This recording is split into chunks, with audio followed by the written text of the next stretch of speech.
Hello and welcome to today's video as we cover the 5 regions that played today in LLE Sports Tier 1 as part of the Nexus report. The only region that did not play was the LPL. Tomorrow I intend on doing my LPL and LCK power rankings, updating those, and then doing the rest on Tuesday. That's the intention as of right now. So first we have LCP, Team Secret Whales, CFO. Team Secret Whales cruising. CFO have fallen off a bit since they've made the roster changes. Shadow's done quite well in place of Junja, but Pengyan has not quite lived up to what Hongq left behind, in addition to 2274 leaving a lot to be desired as a rookie. But BA 1325 at support, Eddie 33% of the team's damage, 83 kill participation. He had a solo kill. CFO Shadow had a solo kill going 688, 61 KP, going to show that CFO were fighting everywhere. And Pengyan had a solo kill, 29% damage. Team Secret Whales took 5 of 9 Drakes, so very close in that objective, but took the only 2 Barons with a 2700 gold power play on average. Ground Zero MVK. Ground Zero performing much better than anticipated. The stats said they'd be the 4th ranked team going into 2026, but I didn't really believe it with Jimmy in mid lane. And they've come through in a big way. Winning this one 2-1. Shun had a solo kill going 12, 6, and 17. Jiang had 2 solo kills with 30% of the team's damage in top lane. Orca 71% kill participation.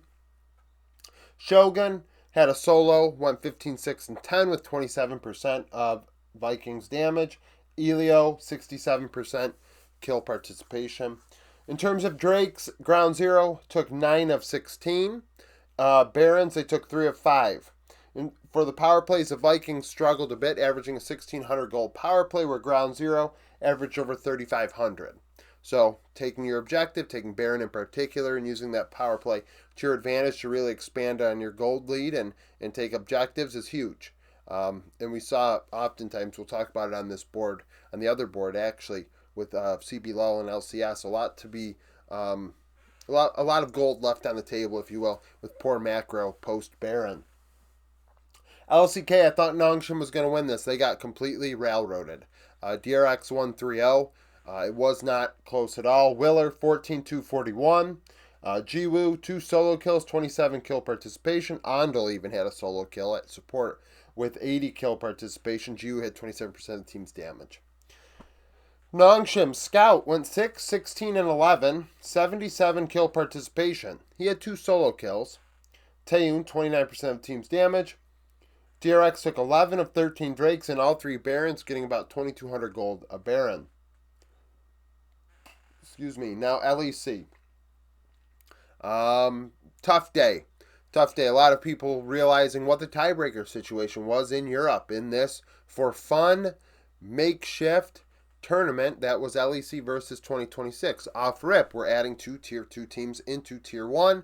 And it's for entertainment, getting more viewers, etc. It's not about competitive integrity. So the format, leaving a bit left on the table in terms of what people wanted. Why isn't there a tiebreaker? Well, I don't know. Why do we have 2 Tier 2 teams in this tournament? Let's think about that. Well, I mean, maybe it's not about competitive integrity. Now you want competitive integrity. Well, that would have included no Tier 2 teams. So there is that. Los Ratones lost to Vitality. They threw. They had a gold lead, a significant gold lead actually, pre-20 minutes. I want to say 6k gold, and threw. They threw hard, and in the end, that's why you lost. And that's why LR are not in playoffs. More so than whatever the fuck happened the rest of the day.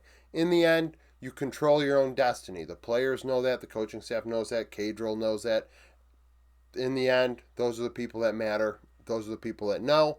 And whatever the fuck the fans think it's irrelevant. Really. The players know they should have won this game. And in the end, that's all that really matters. Vitality, Linkchus had a solo kill going 5-1-7, 63 kill participation. Humanoid, 30% of the team's damage. Velja, 10-0-3. Great game on Silas. I mean, undeniably a great game. 81 kill participation. Baus, 27% of the team's damage and died 12 times. I get like this whole good death, bad death shit, but You gave him Scion and he died 12 times, and they lost. Now you could say, well, Scion passive, etc. That's how Boss plays. Well, in the end, I got to imagine 12 deaths is not a good thing. So, in terms of Drakes, Ratones took 4 of 5, and hell, they took Soul. They took Soul. They had Soul, and Vitality took both Barons, getting 1,658 gold on average. After that, KCB beat Giant X. KCB go back to Tier 2 where they belong. Prime 2-1-15, 85% kill participation. Tau 34% of the team's damage. Giant X Isma 536, 85 KP. Jackie's 34% damage share. In terms of Drakes, Blue took 3 of 5. They also took both Barons and did very well with the Barons, averaging almost 4,000 gold at the power play. Shifters SK. Shifters 1. Bukata 3-1-14.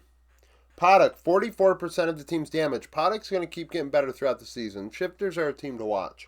Trimby 95% of the team's kill participation. Very involved in what the team did. Jopa had a solo kill in the loss. 6-3-5, involved in all 11 of SK's kills. Wonder 28 damage share. His kill participation was very low though. Drakes split 50-50, 3-3. SK actually took both Barons, but only got 656 gold on average, which is why they lost. You can take the objective, but if you do nothing with it, you'll lose. Koi and Navi.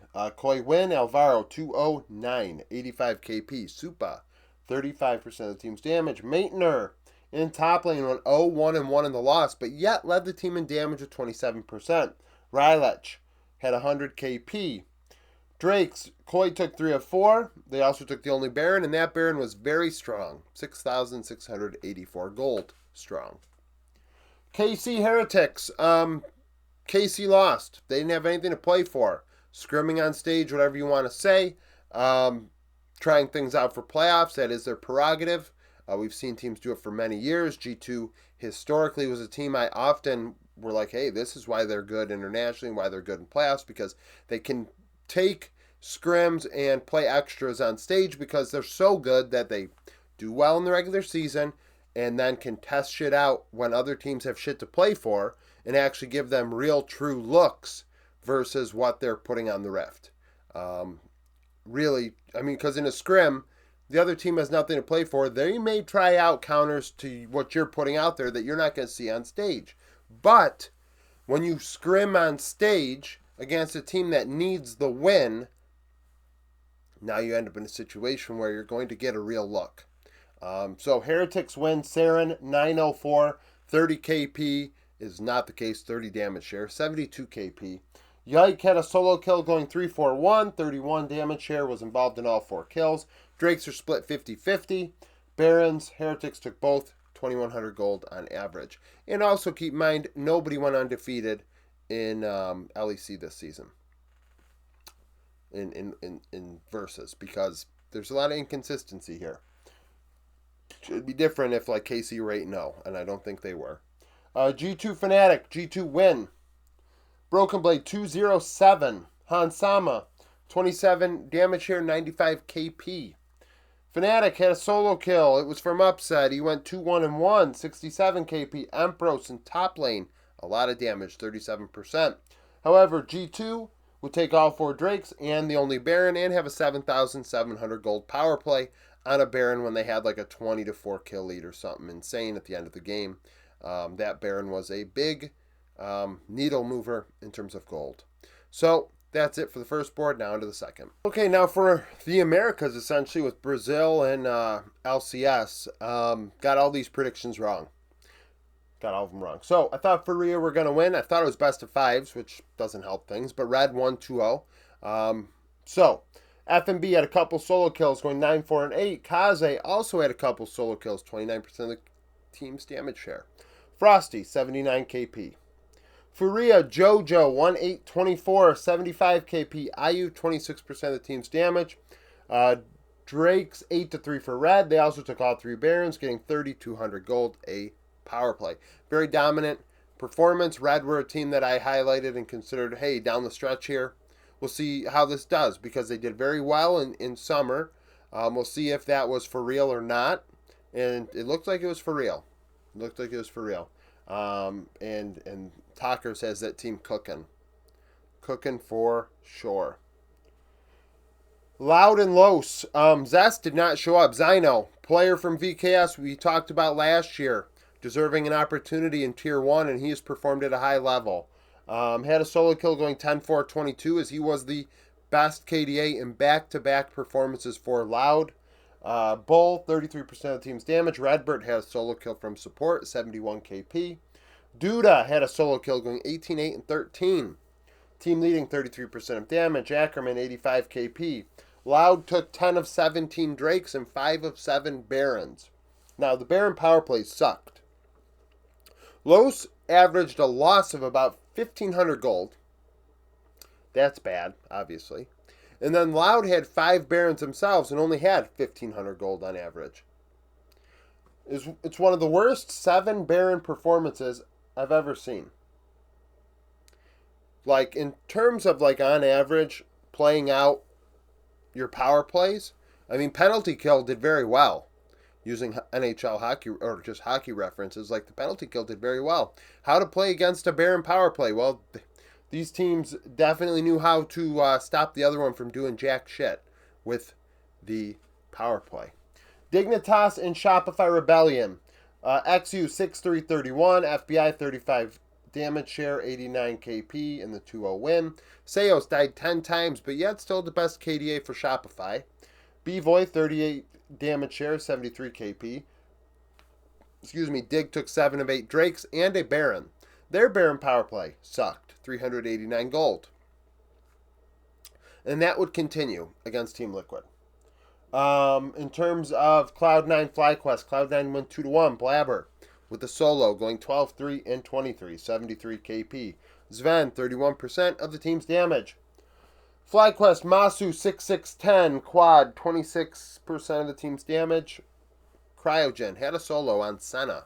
Scion Senna bot lane in Game 1, 91 KP.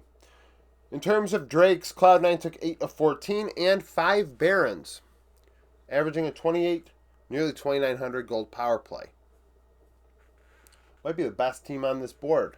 Oh, well, Red did better. Second best team on the board with power plays.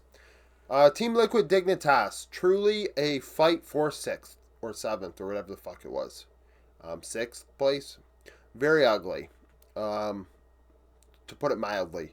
I don't have all the stats up here because it just ended and I want to get this fucking video out. So Quid had the best KDA going 9-4-11. Jose Diodo had 88 KP. FBI 12-6-4. Ignar 94 KP. Now, Drakes. Dignitas had Soul. They had Mountain Soul. 4-2 actually in terms of Drakes taken. Barons, Liquid had 3 of 4.